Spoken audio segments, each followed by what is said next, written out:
Wow. Okay. I just finished The Old Guard 2, and I want to talk about it.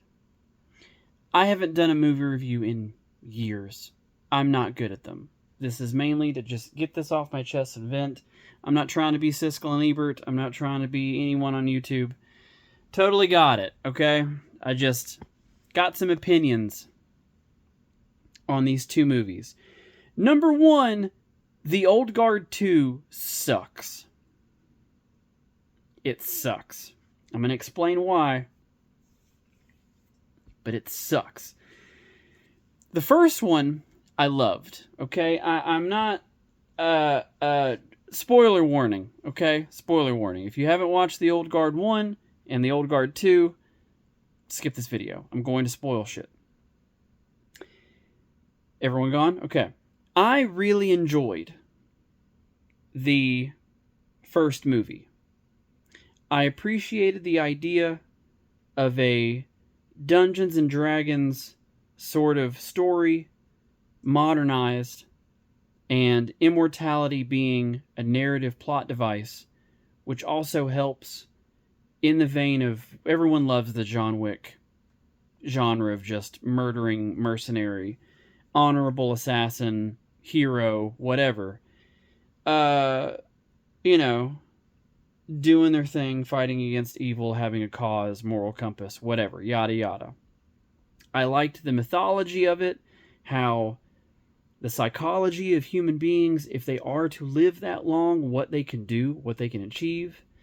Having something like that explored in terms of emotional impact, what kind of stories you can tell throughout the years, events that you can tag to work with the story to build character arcs. You know, the first movie referenced all kinds of time periods and stuff. It's fine. Oh my god.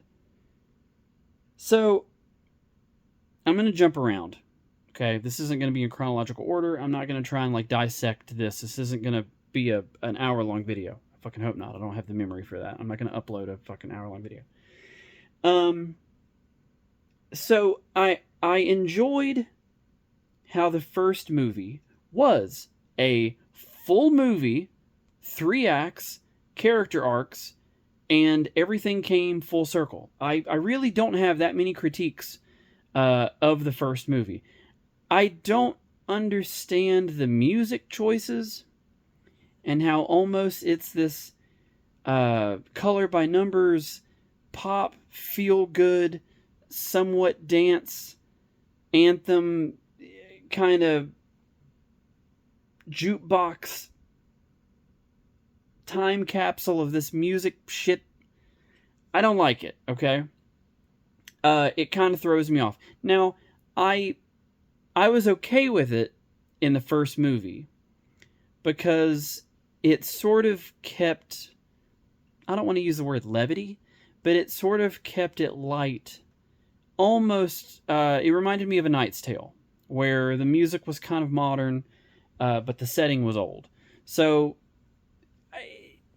it kind of took me out, but it wasn't a deal breaker, okay? I gave the first movie a 9 out of 10 on my personal scale. The Old Guard went from a 7 when I was watching it halfway through till the third act. It's fucking bullshit of a cliffhanger. I'll get to that in a minute. It went from a 7 to a 5. So it's a 5 out of 10. That is a 4-point decrease in my made-up scale of what 10 stars mean. Or what a 10 scale means. So, I'm just going to kind of skip around and explain. And hopefully, you agree with my opinions. If you don't, please tell me. Like, I don't know the source material. I didn't read the comics. I understand that things are going to be lost between paper and screen. And whoever wrote this and the cutouts, whatever, okay? I don't know any of the lore. I don't know what is supposed to happen, what they changed. I'm just going off of the movies, okay? So, I really enjoyed Nikki and Joe.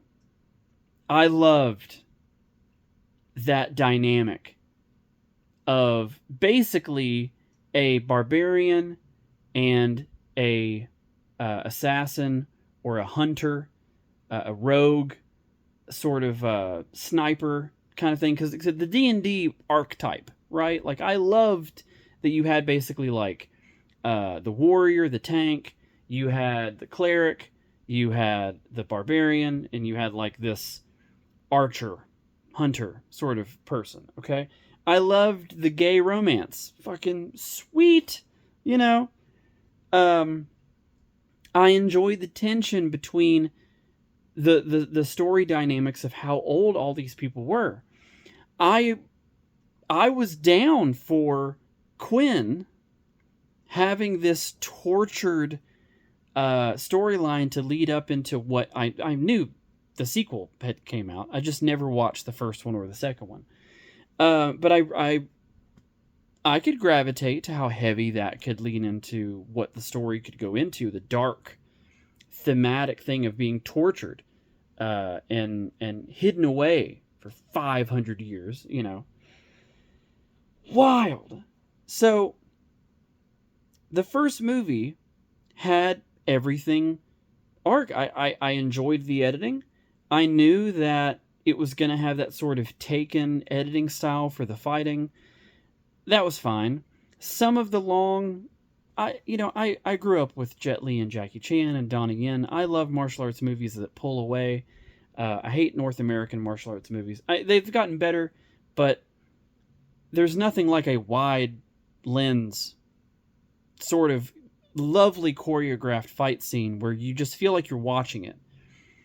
The cutting in and out and trying to get coverage of every angle and this flash, schizophrenic editing style that will give someone a seizure.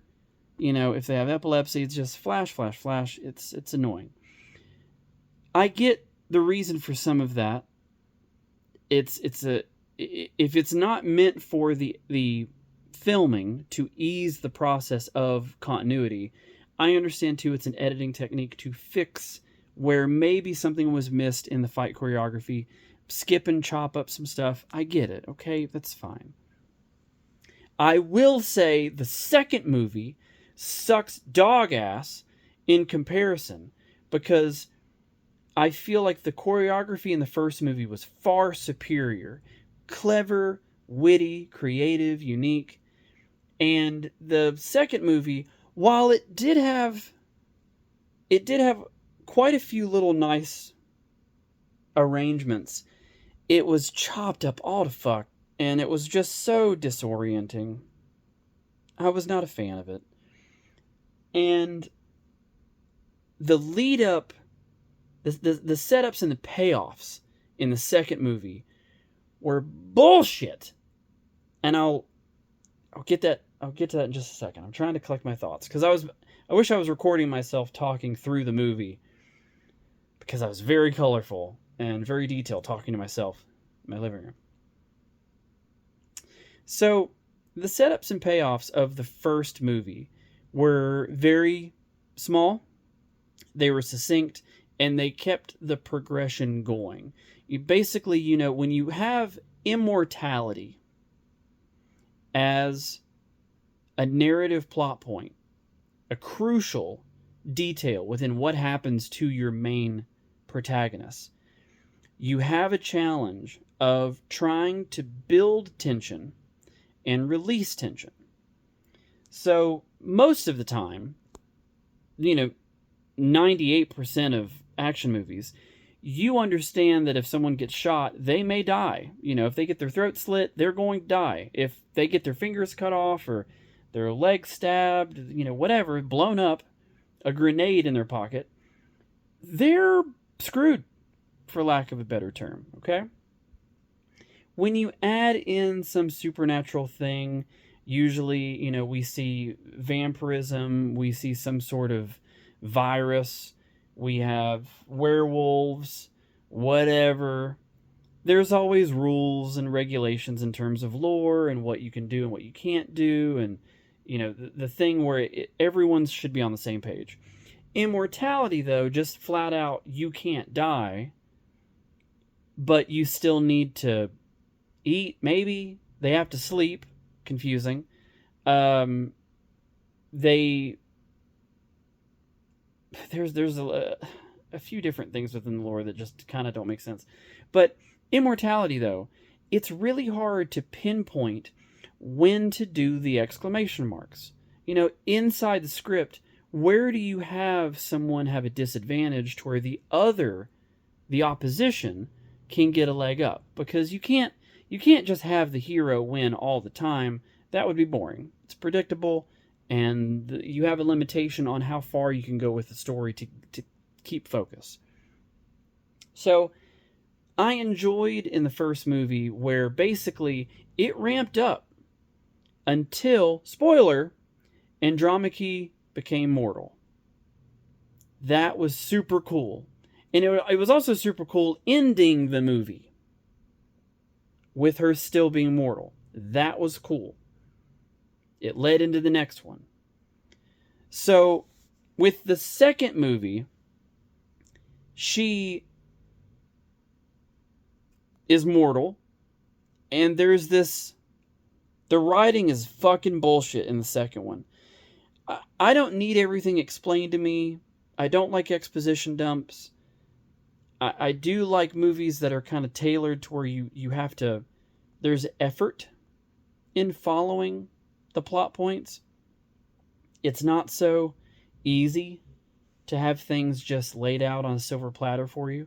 Some movies are fine like that. The demographics of people watching movies are varied. So some people, they like something that's very puzzling and makes you think. Like an A24 film, that the cliched meme of, some existential crisis shit happens and it's like, oh, well, you have to talk about it for the next 3 days. But then you also want popcorn movies that just have explosions and car chases and gun fights and whatever. Cool. Fine. Gun fu. I'm all for it. The thing is, though, and I'm going to kind of get really heavy into the plot of the second movie and the problems that I have with it. So you have the main character who ends the first movie being mortal. Their immortality is lost. And the second movie start with them being mortal. So you have a major rift in the plot that is tied around these group of people that can't die. But there's this thing where they've had a history where one of them died in the previous, and they know they pass away, but they don't know when. Andromache becomes mortal, and it's a thing of, what are you going to do with it? So the second movie, she's still wanting to be a part of this greater good thing. She's just doing it with the ability to die. Fine, okay? I don't understand the layout of the movie where Quinn obviously lost her mind because she was under the ocean for 500 plus years.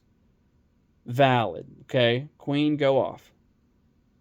But there is a moment in the movie where some of these things should never have happened, or they should have been changed around in terms of what's going on. So, to break this down, The Old Guard 2 is a cliffhanger. It's a bullshit fucking cliffhanger. Uma Thurman, I love them. They are barely in the movie. They have one fight scene. It's kind of a neat fight scene, but it's also chopped to hell and edited fucking awfully. It ends in a cliffhanger of basically the two main people, Andromache and Quinn, going after Discord, Uma Thurman, and setting up the third movie. Where, you know how in the new Mortal Kombat where they all just got the gang together and the movie ended with them going to the tournament? It's kind of like that, but less satisfying. So, in the lore of what this movie was going through, you have Tua, who is essentially the scholar of the Immortals. So, Tua is older. It seems that they're older than Andromache. But Discord's the oldest. They're the first immortal. Somehow Tua collected data on every immortal that's ever existed. Wild. That just seems impossible. I know it's, critiquing a movie about immortality, but it's just weird to put him in such a specific role, but not add into the script and talk about the logistics of that. Anyway, I'm getting off base. With him being a scholar, there's this expositional plot device laid out to be the hidden gem of the storyline, where your immortality is dependent on the first immortal ever born and the last immortal ever born. So the last immortal is Nile, okay? And if you get injured by Nile, you lose your immortality. So in the first movie, Andromache was stabbed by Nile, and then as a result, she lost that power. She became mortal, okay? So that revelation is there. And in the theory that Tua is giving to Booker, who also exiled in the first movie, 100 years? That's a little much. Just imagine what 100 years does to them. It might not seem like a lot when you're living for 1,000 years. Again, that's 100 years. That's a long time. Especially with Booker, who is the newest of the bunch. Banishing him for 100 years when he was just turned in 1812. That's a lot. That's a lot of time for his betrayal. Which again, yes, betrayal, fine, whatever. But I just think 100 years was really weird. They treated him like shit when he's young, in comparison. I don't know. I didn't like how that kind of happened. You could have easily just left the movie without him being exiled. Anyway, so Tua, that's my dog snoring, by the way. So the theory is Tua has this book that's amazingly illustrated, just lays it out almost like a speak and spell. Like a fucking elementary school book that's got a big ass A and a little a and a big ass B and a little b, and it's like telling you what letters are. That's fucking such a lofty softball. A softball that's lobbed. That's what I'm trying to say. To the viewers of, hey, this book tells you if the last immortal takes your mortality, you can transfer it to someone else. And yeah, the book's accurate, okay? But it's just a theory, okay? Booker takes that to town. He literally is like, oh my god, the whole first movie I was like, I would like to kill myself. I don't want to be alive forever. And he jumps on it and immediately challenges Nile to a fight.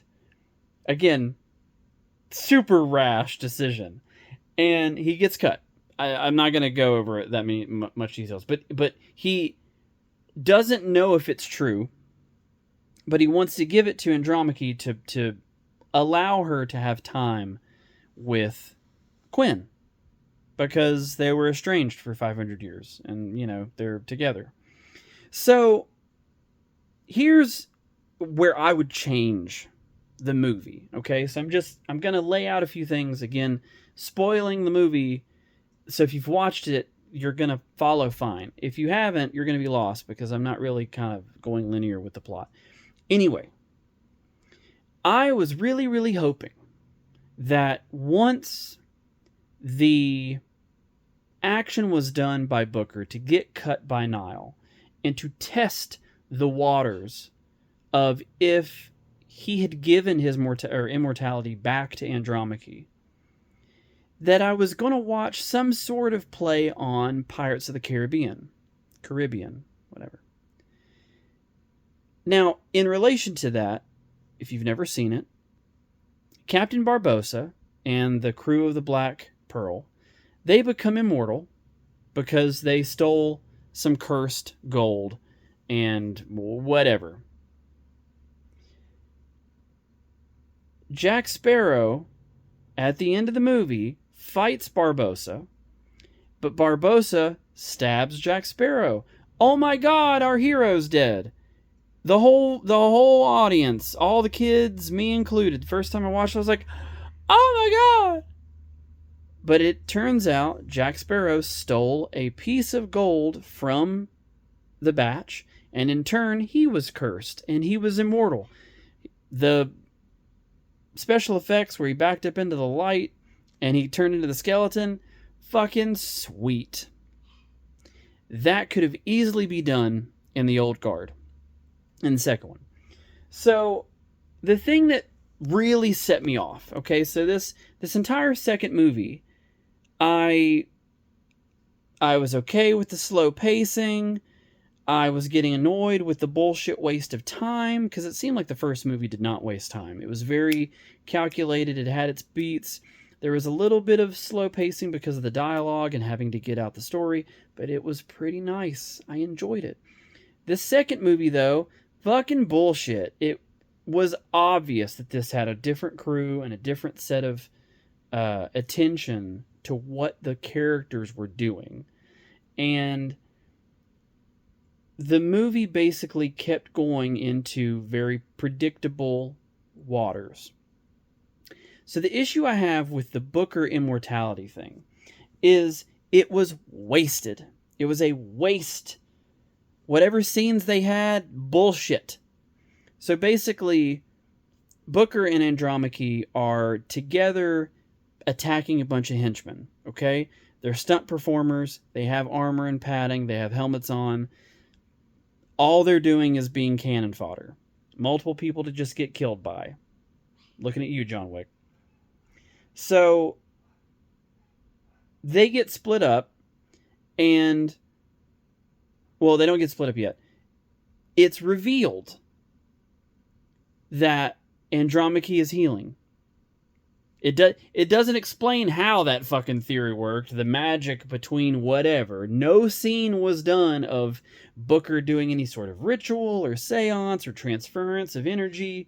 No touching. No saying anything from the Necronomicon. Nothing, okay? It just happens.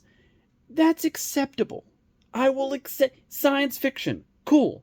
My issue is the fallibility of humans writing a story and missing the ability for it to be more impactful than what you gave us.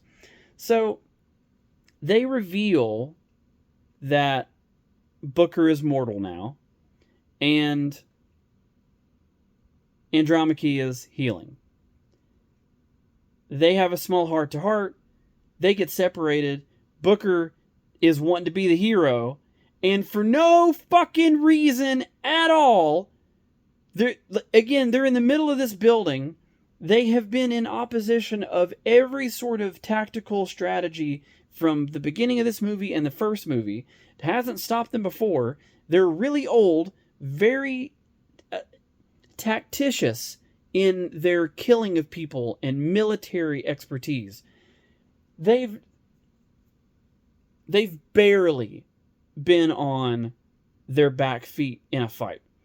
But for whatever reason, Booker wants to separate them, take the hero pose, jump on the grenade, and allow the immortal one to fucking go away and run away while he gets shot to death because he wants to die.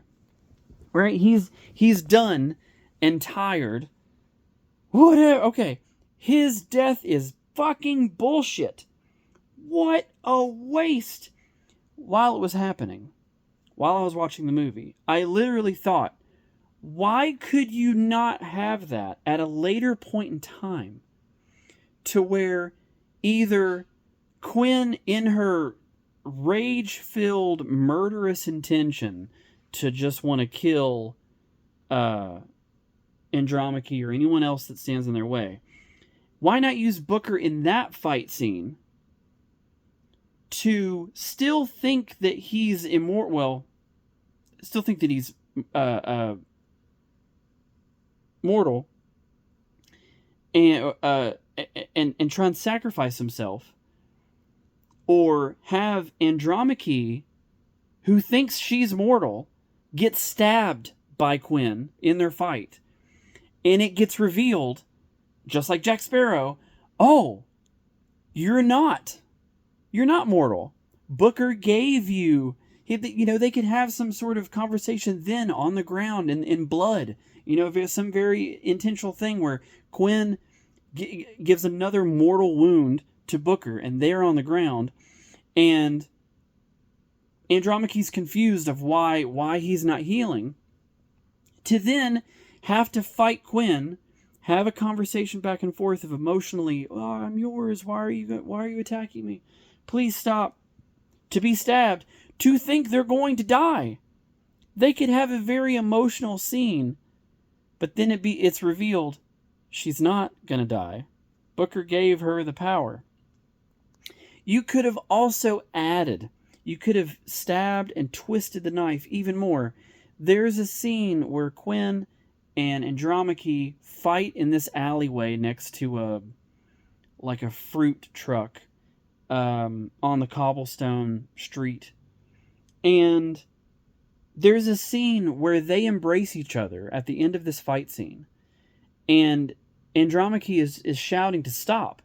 They could have added in that moment to say, I'm mortal, to prevent Quinn from keep attacking. This persistent rage, this bloodlust, the anger, the emotional strife that Quinn had, justifiably so, being in a steel trap in the ocean for 500 years. Fine, but that could have been a clear moment that Andromache could have said, I'm mortal.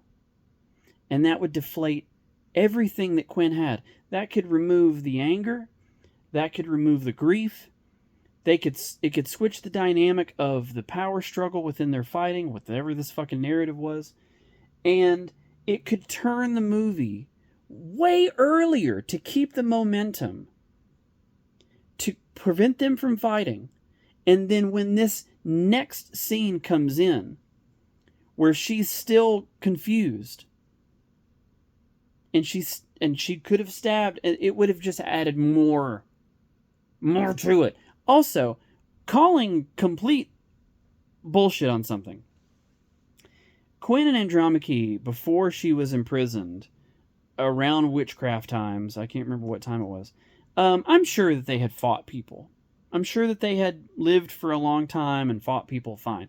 But she was in a Iron Maiden contraption under the ocean, in the water, dying over and over and over and over and over and over and over again, drowning to death, confined to this for 500 years. She is rescued, and within a month, she's able to have martial arts abilities better than Andromache, who is older and who has lived through the entire last 500 years.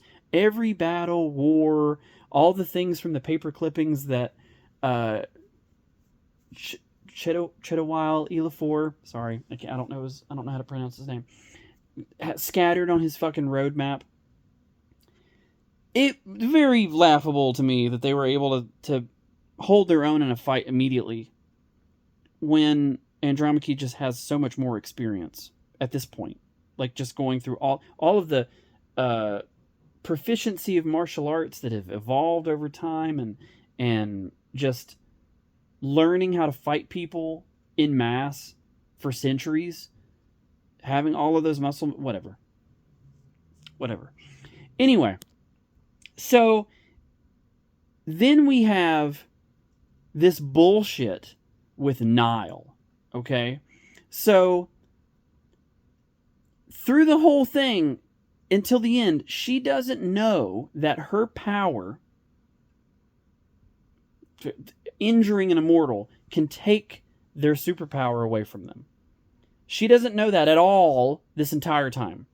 That could have also been tweaked a bit for the story for emotional impact and the driving climax of some sort of a story between having Booker's death mean something and attacking Quinn. Again, they could have turned the dagger in another way and have, if they didn't want to do the Booker way of sacrificing his life, they could have had Quinn be attacked in a more meaningful way between her and Andromache, with Nile in the way. Imagine a three-way fight where, oh God, just imagine this. Andromache thinking that she's mortal. Again, not understanding that Booker gave her immortality, gave her the power back. Tries to get in front of a bullet or a sword, her little double-edged Darth Maul stabby weapon, and get in front of the blade to try and protect her, to sacrifice her life for Quinn. Because if she knew that Nile attacking Quinn would kill her, she could do that thinking she was going to give her own life. But in return, she's immortal. It goes through her and stabs Quinn still. Imagine how better that could have been with dealing with manufactured turmoil and building a more impactful emotional embrace for a conflict that you've built for the last hour and a half. This script is garbage. So many missed opportunities to where this could have been added. Because again, when you're dealing with immortality, it switches how the narrative is played. It changes the game entirely. The way that human beings think of things, the way they make decisions, the way they handle a scenario, it is based off of their mortality, that they have a finite time to live, and that there are consequences if they slip, if they don't have enough ammo, if they drop their guard, if they get the count wrong on a detonation, all of these things. But when you're immortal, when it doesn't matter, it changes the dynamic of what you're doing. I think the first movie, the writers and all the people that were involved with handling the final product of what was given, because again, you have three movies. You have the movie that you wrote, you have the movie that you film, and then you have the movie that's edited and that's put out. Okay? Most of the time, there's three different versions. A lot of them could be drastically different depending on where you're looking at in production. I just think the people who did the first movie, they got a really good idea of how, again, to turn a Dungeons & Dragons style story, with immortality being the key factor of what the story's about, in a modern setting that deals with character development over a long period of time, makes it clever, keeps it quippy, the comedy's very low, and it's fun. It's an enjoyable movie. The second one, though, is a cock tease.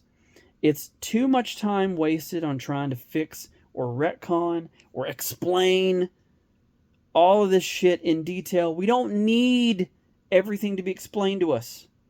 Do some crazy shit, make it entertaining, and just move on, So, the ending, which again, I don't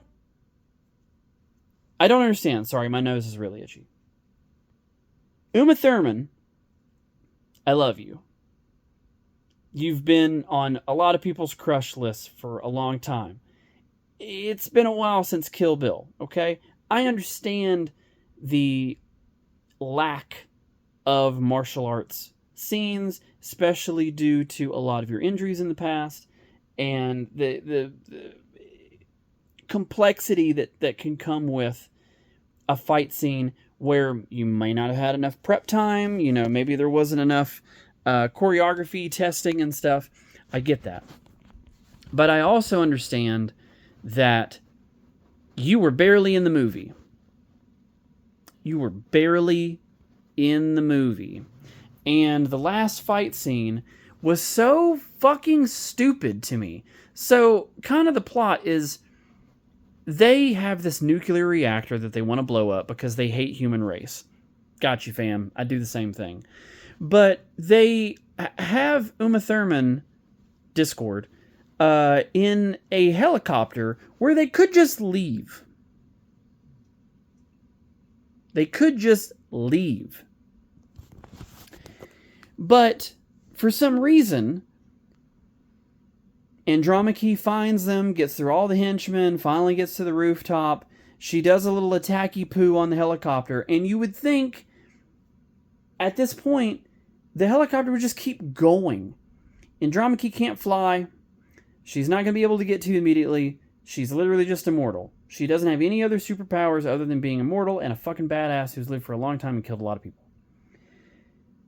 Discord does this fucking... They circle the building. And it's just this weird blue screen CGI mixture comp of them just hanging outside of a helicopter. For no reason. Why? You have no scenes, really, with Andromache. There's no history between the two characters. They don't know each other. So there's no reason for there to be some sort of, like, under the skin tension of why they would need to stare each other down and whatever. There's none of that. No character development between the two of them. Okay? So they go in to attack. A helicopter goes in to attack Andromache.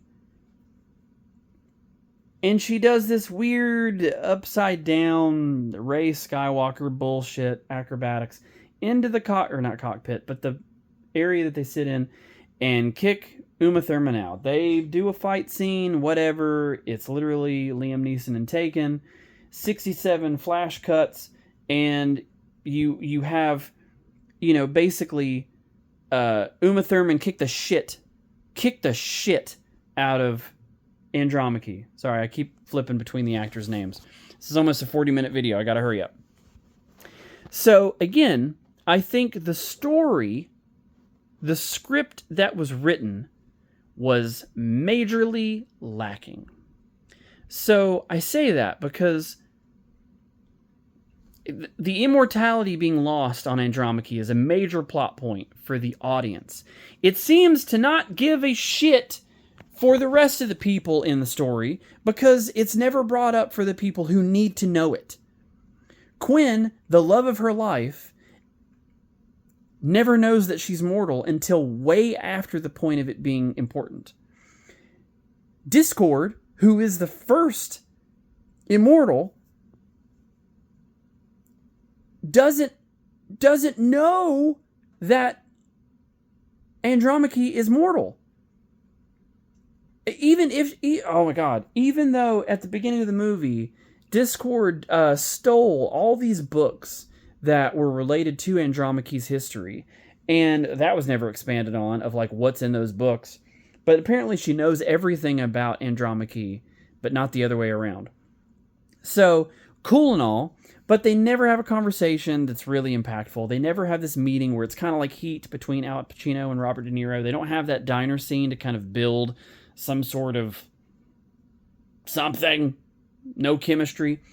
So she never knows that she's mortal, and that like 15 minutes before, Booker gave his life so that she could be immortal again. So here's the thing of what I would suggest that could have made this movie better. Instead of Booker sacrificing his life to some henchmen, some masked fucking nobodies in a hallway where no one is witnessing it, he could have been in that final fight scene with Discord, had sort of a 2-on-1 thing where kind of like at the end of the raid where you have the two brothers fight against Mad Dog. If you haven't seen the Raid Redemption, you should watch it. Anyway, Yayan Ruyan is amazing. I mean, I like Iko Uwais, but Yayan is a badass. Sorry, off topic. So, Discord stabs Andromache through her back, through her sternum, and then slices her Achilles, both of her Achilles tendons, and then leaves her to bleed on the rooftop, and then fucking flies away. Again, you could have flown away immediately, but you didn't. You had to jump down there and fight and show your ass. But this is where that cool thing could have been. Why not have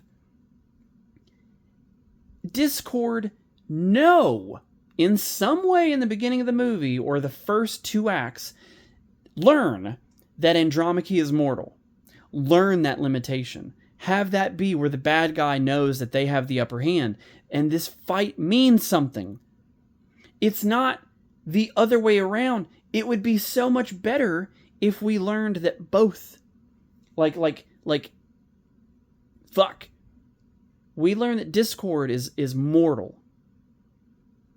Because the last immortal was born, took away her power.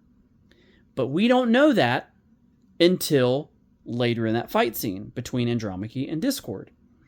You could have had Discord knowing they're mortal, thinking that they're going up against someone who is also mortal. You could have a human-to-human fight scene that's way more impactful. And then have a double flip. Have Andromache realize that Discord is mortal. Oh my god, the shock and awe. You can die. To then have the mortal Discord kick the living shit out of who they think is mortal. Again, learning their secret at the beginning, or the midway point of the movie, stabbing them, leaving on the roof, to fly away thinking they won. Got it. Killed them. To then have them get up and them flying away going, holy shit, they are immortal. Bum, bum, bum. Why not do that? That could have been way more impactful and useful with zhuzhing up some of this character chemistry. So, again, the last thing I'll say is, this second movie, big middle finger, because it ends on a cliffhanger of the two of them, Quinn and Andromache, coming back around to being friends again, if not lovers. Right now they're partners. To go fight Discord. Got it. Okay? Got it. My issue is, Quinn was injured, stabbed through the stomach, side of the ribs, probably puncturing organs, if not having internal bleeding and hemorrhaging. But she's fine. She's got a small-ass fucking Band-Aid. And that's fine. You're mortal, though, but okay, whatever. You're healing fast. And have the end of the movie where it shows them healing Quinn. You could have had that scene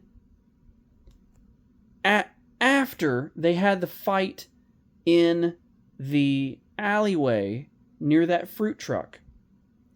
And they could make amends, and they can figure out, oh my god, you're mortal. Let me heal your wound. And that goes back to the thing where Quinn could tell Discord she's mortal.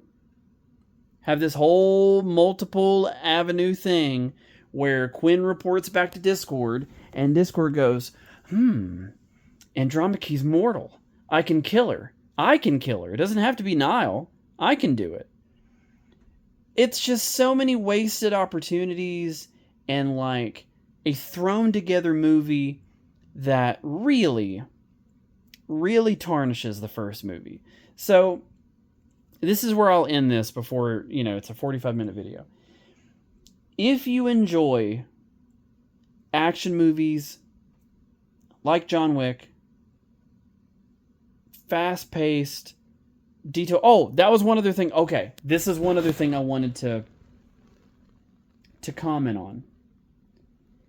it saddens me that you have two movies that revolve around characters that have been around for a very, very, very long time.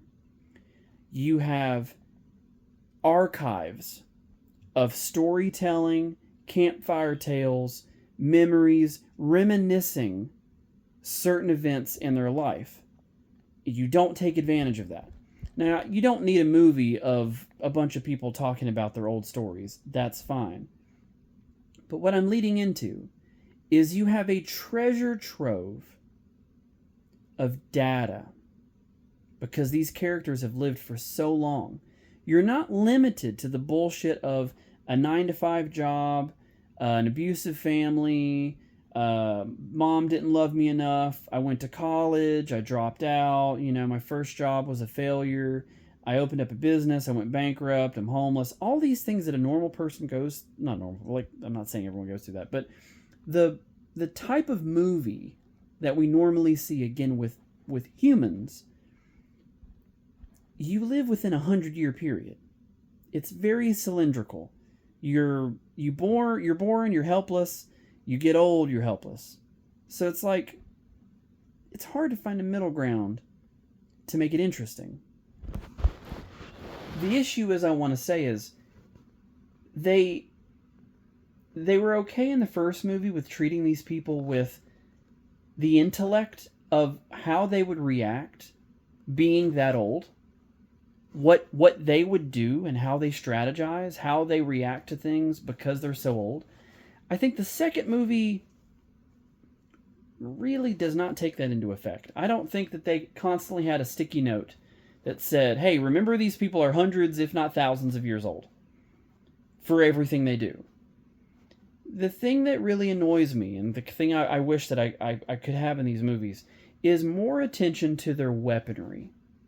We see Andromache's battle axe, which is cool and all, but we don't get enough attention on Nikki or Joe's swords, or very particular with their history, or Booker's hatchet and like the history between that. Now, I don't need a backstory for a weapon. I don't need a flashback and shit for a weapon. But I would love more inserts and close-ups of their weapons, the relationship they have with them. Again, this is a modern Dungeons and Dragons movie. They go into a battle with fully automatic assault rifles. They have grenades, they have sniper rifle, whatever. They have modern shit. They're technically savvy. They have shotguns, whatever. But they also go into battle with melee weapons, and specific melee weapons. So it's just kind of an off-putting thing where the axe that our lead actress has is more important than all the other ones, but yet they are interesting as well. So I'm kind of just, not to say like I want like an Akira Kurosawa sort of concept to have the weapons be on the screen a lot, but if you have them, and if they mean something to the characters, why not have that be some sort of thing that's there? The second movie turns more into just a John Wick shoot 'em up instead of why these character roles are specific and what they're doing. I don't know. Anyway, thanks for listening to me. If you agree or you have other pieces of feedback to the movies, please comment if I post this. If you do enjoy action and stuff, and you like the Dungeons and Dragons idea where you have these archetype roles, where you have like a mage and a barbarian, a monk, a cleric, a paladin, a huntsman, sort of scout rogue. Cool. Watch the first one. If you like the first one enough to potentially be let down by the sequel, I'd give the second one a look. But it is a tease. The movie ends with the two main characters walking off frame to go into the next movie. a little annoying that there's no closure. There's no closure. You have two main characters who are in a body bag, gone off into who knows where. You have one main character who had some sort of a redemption because he was exiled, but now his death means nothing. Killed for no reason. You have this bullshit rekindling between Quinn and Andromache. And then you have Discord, who is the oldest immortal, who is no longer immortal, who just wants to kill the human race. Like, they don't want anything to live anymore. Cool. Oh, sorry. And then you have Nile, who is a destroyer. And if she attacks an immortal, they take their power. Oh, God. Second movie sucked. Anyway, thanks.